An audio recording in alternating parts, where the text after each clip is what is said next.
आज के सेशन में हम लोग देखेंगे द +1 ब्लड टेस्ट। ये द +1 ब्लड टेस्ट क्या होता है?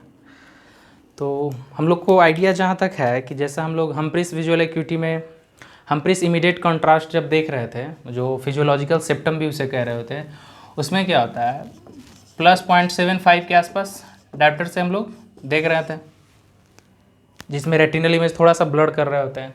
तो ये हो गया। इसमें क्या है, आज हम लोग ये नहीं देखेंगे, बेसिकली हम लोग देखेंगे द +1 डायप्टर ब्लड टेस्ट। अब ये टेस्ट है क्या, अब इसे करते क्या है? तो ये टेस्ट क्या हो रहा था, कहीं ना कहीं फाइनली इस टेस्ट का करने का पर्पस ये होता है कि जो ओवरऑल रिफ्रैक्शन हो चुका है, मतलब आई में रिफ्रैक्शन हो चुकी है, जो फाइनल प्रिस्क्रिप्शन है ना, उसको रीचेक करने के लिए कर रहे होते हैं। तो कैसे कर रहे होते हैं? तो जो ओवरऑल रिफ्रैक्शन है, ओवरऑल प्रिस्क्रिप्शन है, उसका जो वैल्यू आया है, जो भी आया हो, सपोज +1 डी स्फेरिकल आया है, सपोज 6/6 विजन आया, ठीक है। इसमें हम क्या करेंगे, +1 पुट करेंगे। अब +1 पुट करने से क्या होगा, +1 पुट करने से अप टू 4 लाइन ब्लड हो जाएगा। ये 4 लाइन ब्लड होने का बेनिफिट क्या होगा कि जैसे ही अप टू 4 लाइन ब्लड होगा, तो 4 लाइन ब्लड होने का मतलब 6/6, 6/9, इस साइड नहीं, अगर हम इस साइड देखें तो 6/6, 6/9, 6/18, 6/24। अगर ये +0.25 को कैरी करता है हर एक लेटर, तो यहाँ तक तो 1 2 3 4 यहाँ तक तो आ ही जाएगी विजुअल एक्यूटी पेशेंट का, +1 पुट करते हुए। ये पहला कंक्लूजन। सेकंड, जब हम ऐसा कर रहे होंगे तो ये कहीं ना कहीं +1 अब क्या है कि ज़रूरी नहीं है कि हर में से 4 लाइटर को वो ब्लड कर ही दे। अब क्यों नहीं कर दें? क्योंकि अगर हम लोग को ये भी पता है, अगर पेशेंट यंग हो, तो यंग होने से क्या होगा, प्यूपिल का डायमीटर बिगर होगा। तो बिगर में तो ये +1 सफिशिएंट है ब्लड करने के लिए। फोर्थ, अगर ये देखें, अगर पेशेंट ओल्डर हो तो प्यूपिल साइज क्या होता है, स्मॉल होता है। तो स्मॉल होने की वजह से हो सकता है ये +1 और ज़्यादा लगे। ऐसा हो सकता है कि ये +1 में ब्लड 4 लाइन डिक्रीज ना हो, विजुअल एक्यूटी रिड्यूस ना हो, तो हो सकता है कुछ और लगे, ऐसा लग भी सकता है।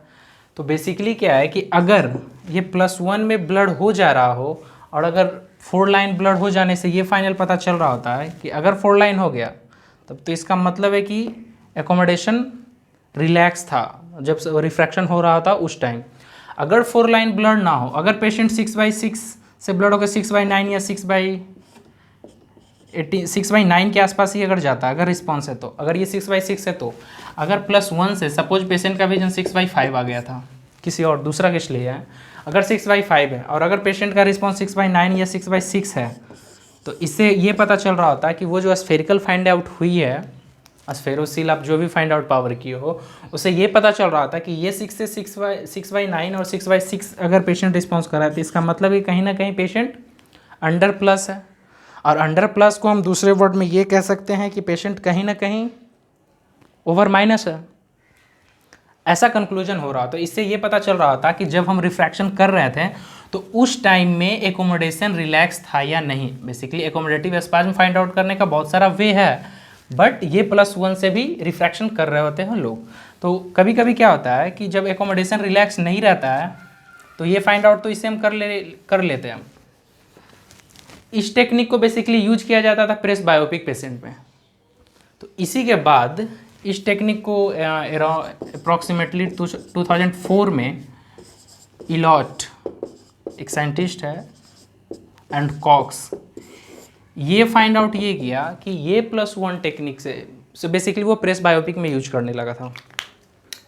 और वो क्या कर रहा था, क्योंकि वो उसने कंक्लूजन ये दिया कि ये +1 ब्लड टेस्ट करने के टाइम क्या हो रहा था कि कहीं ना कहीं लॉगमार चार्ट का वैल्यू 1 से लेके 7 तक, 7 line up to 1 to 7 line, ये जो 1 2 3 4 5 6 7 अप टू 7 लाइन विजुअल की रिडक्शन हो जाता है। और कभी कभी तो वो ये भी एग्जैक्ट वैल्यू ये दे रहा था कि 0.40 लॉगमार अप टू 4 लाइन तक तो इतना का रिडक्शन हो ही जाता, जो कि ये काफ़ी रिलेवेंट था।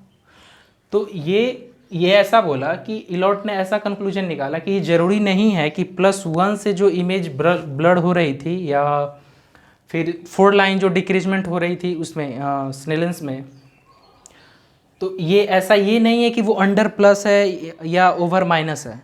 ये ऐसा भी हो सकता है कि आप, इसका मतलब है कि आप फिर से रिफ्रैक्शन करो, ऐसा नहीं है, मतलब रीचेक करने का सिंबल भी ये हो सकता है, क्योंकि ज़रूरी नहीं है कि 6/, जिसका विजुअल एक्यूटी स्फीयर से 6/5 है और वो अगर 6/6 और 6/9 दे, इसका ये कंक्लूजन नहीं है कि हमेशा ये अंडर प्लस में या ओवर माइनस में। इसका ये भी मतलब हो सकता है कि आप फिर से जाकर रिफ्रैक्शन करो।